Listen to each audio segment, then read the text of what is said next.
Good evening, ladies and gentlemen, and thanks for tuning in to the APM Bilingual Newscast here on Spectrum Television. Making news tonight, the Patriot Monument will not be destroyed or removed. The communication team of the council today debunked all rumors suspecting a planned demolition. Olivier Bouziker will detail out this story in this newscast. In health, we will look at breast cancer, the cause, consequence, and even preventive measures. This is in line with the Pink Month, October. Thank you once more.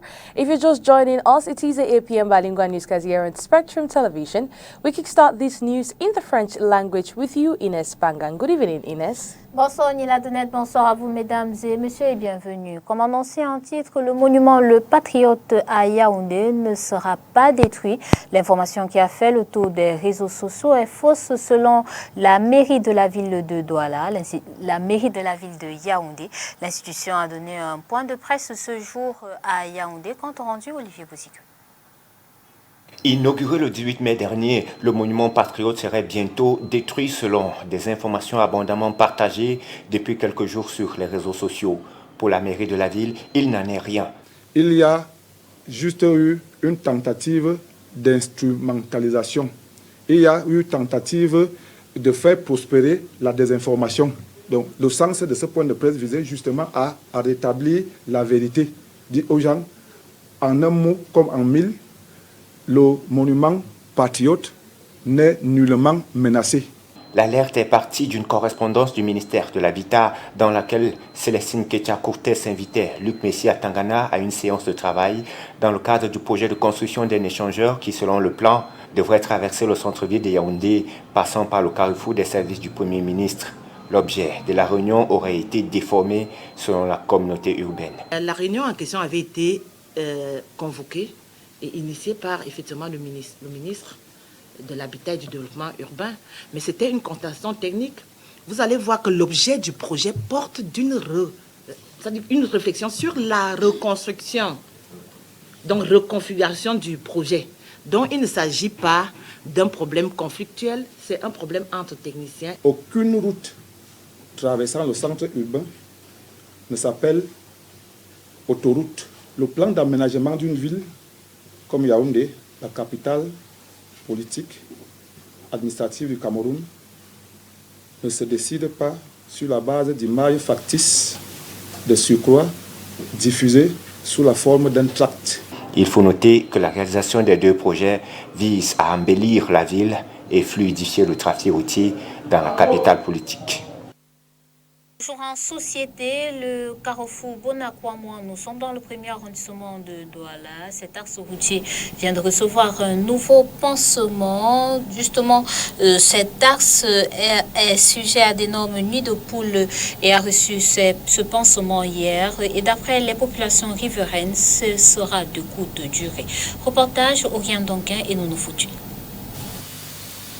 Lieu dit mobile Bonakwamouan, le gravier versé sur cet énorme nid de poules est l'arbre qui cache la forêt. C'est avec toute la journée d'hier qu'ils ont passé la journée à creuser et à ranger. Les trous là, ils ont remblé. Mais nous sommes désolés qu'après une seule pluie, elles reprennent encore les mêmes trous. Donc s'il pleut comme ça déjà 2 à 3 fois, elle doit reprendre la même forme. Nous avons vu à l'Omnisport comment on est intervenu rapidement pour refaire cette route normalement.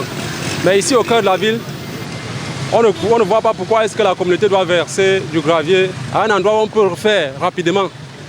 Il n'y a pas donc... qu'est-ce que je veux dire? Il n'y a pas donc de raison qu'on peut donner sur cette route. Que peut-être parce qu'il pleuvait, on a d'abord versé le gravier. Non, là, à l'Omnisport, on a refait la route même quand il pleuvait. Donc nous ne sommes pas satisfaits. La dégradation de cet axe situé dans le premier arrondissement de la ville de Douala impose un rythme aux automobilistes qui l'empruntent et les causes sont toutes trouvées. Vous savez que ça c'est là solo. Avant ici là, ça fait il y a plus de 2 mois comme nous sommes comme ça. Il y avait le gros trou ici là à Bonakwamouan. Bon, la communauté urbaine a sollicité de verser ça pour qu'on puisse, pour que la mouture puisse sécher ici à la mobile. Ce sont les rigoles qui sont bouchées. Ce sont les rigoles qui sont bouchées. Si on pouvait vraiment faire déboucher ces rigoles, même s'il faut nous faire travailler, nous sommes vraiment à mesure de le faire. Nous débouchons les rigoles et qu'on fait passer de l'eau. Si le pansement fait sur cette voie est donc éphémère, Les conséquences, par contre, sont bien réelles et lourdes pour les usagers. Plusieurs dégâts, il y a les accidents. En fait, ce qui est plus prioritaire sont les accidents. Les accidents de moto surtout, avec les trous là, puisque les motos cherchent toujours à doubler. Mais on sollicite maintenant parce que c'est mieux, parce que nous les benzineurs, nous les motos taximans, nous traversons sans problème. Alors qu'avant il y avait l'embouteillage de deux côtés, parce que quand il est bloqué là-bas, ici là au feu, il y avait l'embouteillage de ce côté de la station. C'est mieux maintenant pour le moment, parce que nous attendons que la communauté urbaine ou les gouvernements viennent mettre le pavé comme ils ont mis de ce côté. Il y a des mal de dos à cause de ces routes. Il y a des gens qui font des accidents là, ils tombent avec les femmes qui sont malades, qui sortent de l'hôpital, tout et tout, donc ils ne sont pas satisfaits. Que cela s'arrange un peu vite parce que vraiment c'est au cœur de la ville, c'est pas bon. Ça ne donne pas une bonne image à la ville. C'est vraiment mauvais, c'est mauvais. Ça nous met trop dans les dépenses, laver la voiture à chaque minute, à chaque tour que tu fais, tu laves. Sans compter les amortisseurs, les accessoires de voiture, vraiment c'est mauvais. La capitale économique a mal à sa voirie. Il n'est pas un seul arrondissement sans plainte. Et les pluies qui s'abattent en ce moment sur la ville de Douala ne sont pas pour arranger les choses. Lutte contre le grand banditisme en bref, un gang de présumés faussaires vient d'être arrêté par les éléments du groupement mobile d'intervention numéro 2 GMI du littoral. Il s'agit de 5 hommes âgés pour la plupart d'une soixantaine d'années, parmi lesquels le chauffeur du directeur des affaires consulaires du consulat du Royaume-Uni ici à Douala, chargé de ramener une somme de 13 millions de francs CFA. Le dit chauffeur a profité du temps qui lui avait été accordé pour remplacer les vrais billets par de fausses coupures d'un montant de 4 millions de francs CFA selon le GMI. Nous vous proposons de suivre dans cet extrait d'interview accordé par le commissaire divisionnaire Owona Atangana, commandant du GMI numéro 2, au micro de Julie Pont. Directeur des affaires consulaires au consulat du Royaume-Uni à Douala, Bonaprison, a chargé son chauffeur de récupérer la somme de 13 700 000 francs CFA et de la lui porter à son domicile à Makepe parce qu'il avait des opérations à faire le lendemain sur Yaoundé. Et le chauffeur a mis d'abord trop de temps pour arriver, il a mis près de 5 heures sur cet itinéraire. C'est rendu à Yaoundé que le directeur des affaires consulaires se rend compte qu'au moment de l'achat des billets d'avion pour le compte du consulat, qu'il y avait des fausses coupures à hauteur de 1 200 000. Il saisira le consul. Nous serons également informés de cette situation.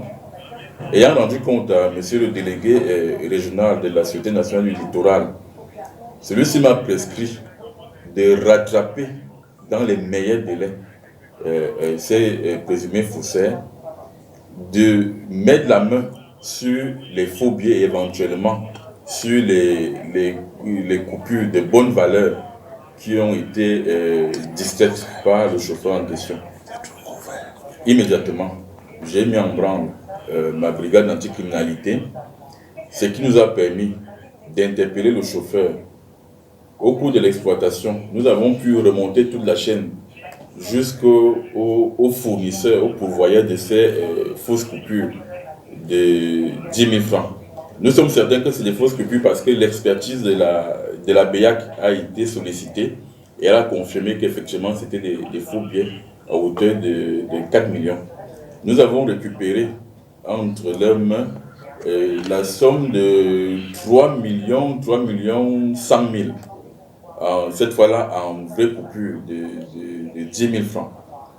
Le chauffeur nous a dit qu'il a utilisé 100 000 francs et qu'il a acheté ces faux billets, ces fausses coupures à 800 000 francs. Donc il a acheté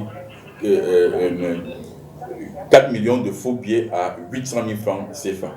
Nous avons restitué aux représentants du consulat du Royaume-Uni la somme de 3 100 000 francs. Now we talk economy. 3 main countries in the CEMAC region are responsible for making bank credit more expensive between the period of January and March 2022, notably Cameroon, the Central African Republic and Gabon. In our next report, Josephine Binzi takes us through the economic lapses of the CEMAC zone in the 4th quarter of the year. According to the Bank of Central African States, BEAC, the issuing institution of 6 CEMAC countries, that is, Cameroon, Congo, Gabon, Chad, the Central African Republic and Equatorial Guinea, are on the evolution in the increase in the average bank interest rate in the 1st quarter of 2022 compared to the 4th quarter of 2021, which is contrasting depending on the country. Indeed, the central bank data reveals that while rates have soared in some countries, they have instead experienced a slight decline in Cameroon, which is 9.15% against 9.63% in the 1st quarter of 2021, in Congo with a 3% and Chad with a 1.2%. On the basis of these figures, not only the interest rate practiced not increase in Cameroon and Chad over the first 3 months of the year 2022, but also 2 CEMAC countries were those which the banks practice the lowest rates on loans. By posting on an average below 9% mark, Chad even recorded the most attractive rate in the community during period under review. On the other hand, 3 countries contributed in making bank credits more expensive in this community between January and March 2022. In detail, this volume fell from 2,360 billion CFA in the 4th quarter of 2021, only 1,607 CFA in the 1st quarter of 2022. It is therefore safe to say Cameroon and other countries in the CEMAC zone are under the loan structure which has made the CEMAC region economic structure dangling. We remain with you, Josephine Binti, and this time around we talk on the World Bank's forecast of Cameroon's economic growth. Africa's Pulse reports projects Cameroon's economic growth at 4.4% in 2024. In its October report, the Kribi seaport, the natural gas and minerals, amongst others, make up the main ingredients to these growths. Josephine Binti tells us more. Cameroon's economic growth rate should stand out at 4.6% in 2024. This has been revealed by the Africa's Pulse report published on the 4th of October 2022, analyzing that 2022 has been a downward trend, but this substance explains the 2-year investment and the expansion of the Kribi and rail infrastructure, which might be potential catalysts. Production of natural gas, oil, and other mining products will be expected to increase. Aside this, exporters of metals and minerals sustained a growth of 4.3% in 2022 and further consolidate their performance in 2023 with growth of 5.2%.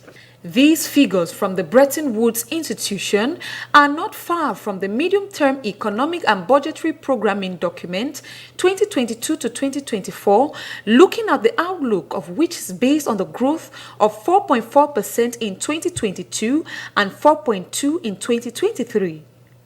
On an average over a period of 2 years, thanks to the potential control of the pandemic and the opening of economies, Cameroon will do well in the next 2 years. Africa's Pulse, in its October report, forecasts growth of 4.3% in 2022 in Cameroon. Overall, the World Bank foresees economies of growth of 3.3% in sub-Saharan Africa in 2022 as against 3.6% last April. Cameroon is therefore on a balanced scale 2 years from now.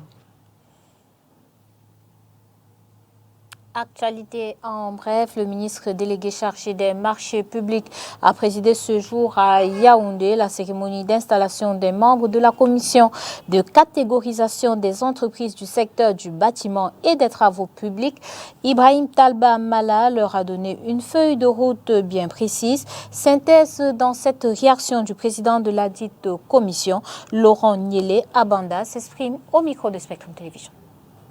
La catégorisation est déjà consacrée par le Code de marché public et c'est l'une des innovations du Code des marchés publics, l'une des innovations phares du Code de marché public.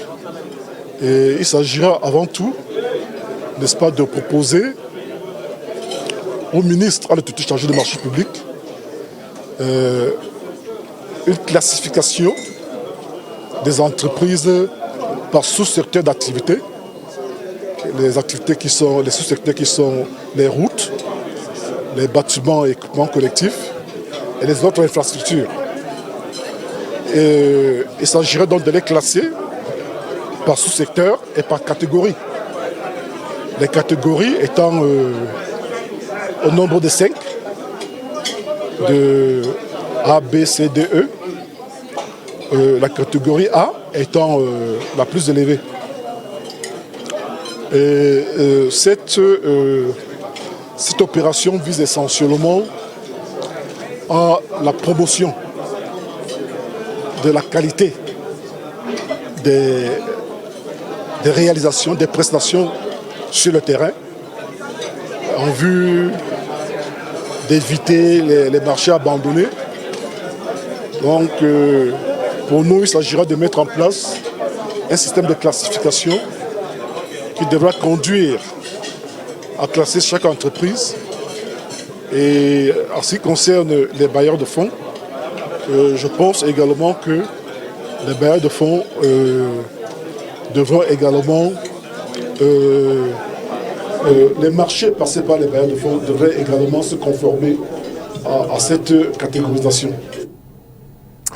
In health, October is dubbed Pink Month. This is dedicated to creating awareness on breast cancer. Well, it is in this light that our newsroom decided to visit one of our medical facilities here in the economic capital of Cameroon, Douala, precisely the General Hospital, to talk to a specialist to find out the cause, the consequences, and also how breast cancer can be prevented.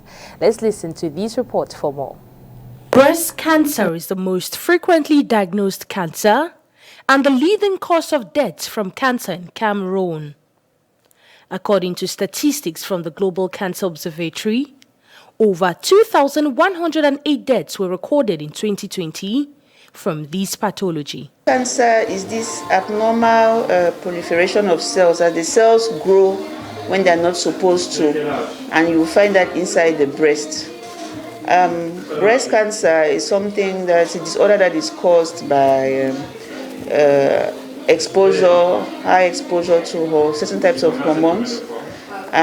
These are linked to certain risk factors. The causes are linked to several risk factors. The risk factors could be things that are modifiable or that you cannot modify. Those that you cannot modify will be age and linked to genetic disorders in family. And then the ones that you can modify will be linked to improper feeding, that is, you have a diet that is not balanced, not doing enough exercise, obesity, having the first child before after the age of 30, for example, not breastfeeding your child. So some of the risk factors that you will find linked to breast cancer. Like many other diseases, these can sometimes be avoided by doing the following. To try to avoid tobacco, to try to avoid alcohol, then to do exercise. Exercise would be at least 30 minutes 3 times per week, 30 minutes per day, 3 times per week.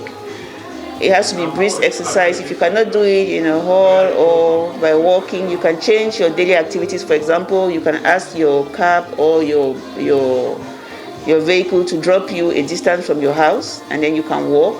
Breast cancer is no death sentence, as doctors advise women to carry out early screening in order to help inhibit its spread. Breast cancer is not a death sentence. This is the reason why we are doing screening, because the cancers usually can be detected quite early for breast, and the earlier you detect the breast cancer, the higher the probability is of being able to treat the cancer.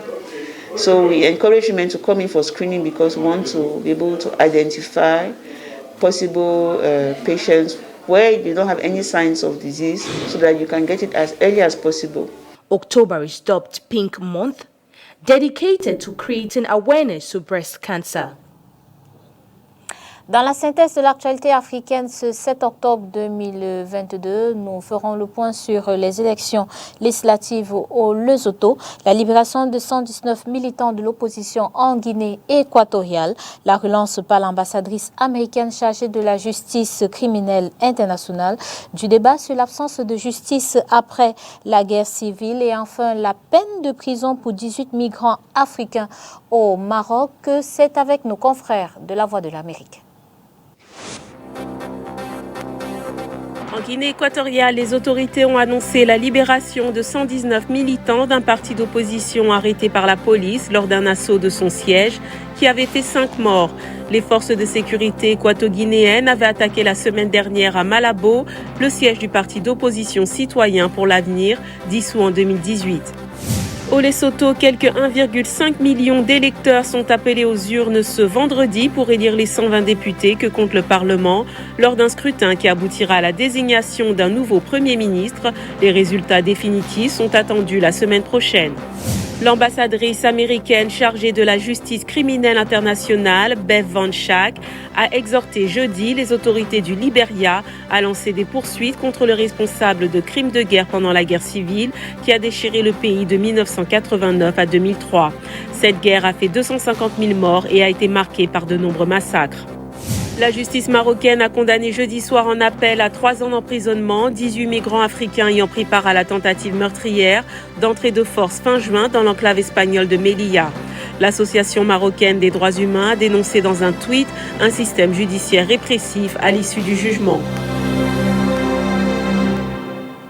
C'est avec ce condensé de l'actualité africaine que nous mettons un terme à cette édition d'Information bilingue. Merci d'avoir été des nôtres. Disons-nous simplement à demain. Bonsoir Nila Donet. Good night to you, Ines Bangang, and good night to every viewer of Spectrum Television. Do have a wonderful weekend in the company of our programs.